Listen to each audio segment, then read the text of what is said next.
Hi friends, എല്ലാവർക്കും നമസ്കാരം. വിജയാസ് വേൾഡിലേക്ക് സ്വാഗതം. ഞാനിന്ന് പുളിഞ്ചിക്ക അച്ചാറാണ് തയ്യാറാക്കുന്നത്. അതിലേക്ക് ഞാൻ കുറച്ച് പുളിഞ്ചിക്ക പറിച്ചുകൊണ്ട് വെച്ചിട്ടുണ്ട്. ചെറിയ സൈസ് നോക്കി ആണ് എടുത്തിട്ടുള്ളത്. അധികം മിറ്റിയ അച്ചാറിന് നന്നല്ല, അതുകൊണ്ട് ഞാൻ ഒരു മീഡിയം സൈസാണ് പറിച്ചുകൊണ്ട് വെച്ചിട്ടുള്ളത്. അത് നമുക്കൊന്ന് കഴുകി വൃത്തിയാക്കി അരിഞ്ഞെടുക്കാം. അപ്പോൾ നമ്മുടെ പുളിഞ്ചിക്ക കഴുകി അരിഞ്ഞ് വൃത്തിയാക്കി എടുത്തിട്ടുണ്ട്. ചെറിയ സൈസ് നോക്കി എടുക്കണം. നമ്മൾ വലുതെടുത്താൽ ഭയങ്കര പുളിപ്പാണ്. ഇപ്പം ഇതാകുമ്പോഴത്തേക്ക് അത്ര പുളി ഉണ്ടാവില്ല. അപ്പം അതുകൊണ്ട് കുഞ്ഞുള്ളതാണ് നമ്മൾ എടുത്തിട്ടുള്ളത്. വലിയൊരു കുടം വെളുത്തുള്ളി ഞാൻ അരിഞ്ഞു വെച്ചിട്ടുണ്ട്. 4 പച്ചമുളക് കീറി വെച്ചിട്ടുണ്ട്. അപ്പം നമുക്ക് ഒരു കടായി അടുപ്പത്ത് വെച്ച് കൊടുക്കാം. നമ്മുടെ കടായി ചൂടായിട്ടുണ്ട്. അതിലേക്ക് വെളിച്ചെണ്ണ ഒഴിച്ചു കൊടുക്കാം.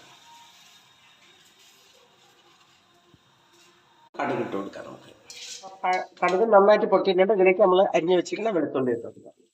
മുളക് കൂടെ എടുത്ത് വെച്ച് കറിവേപ്പിലൂടെ നമുക്ക് ഇട്ട് കൊടുക്കാം. ടേബിൾ സ്പൂൺ ഉപ്പാണ് ഞാൻ ഇട്ട് കൊടുക്കണം. ആവശ്യത്തിനിടാം.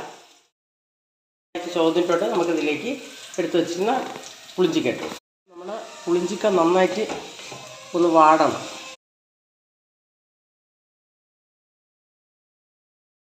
ഇതിലേക്ക് നമുക്ക് 1 ടീസ്പൂൺ കായപ്പൊടി ഇട്ട് കൊടുക്കാം. 1/2 ടീസ്പൂൺ ഉലുവപ്പൊടിയാണ് ഇട്ട് കൊടുക്കുന്നത്. 2 ടീസ്പൂൺ മുളക് പൊടി ഇട്ട് കൊടുക്കാം.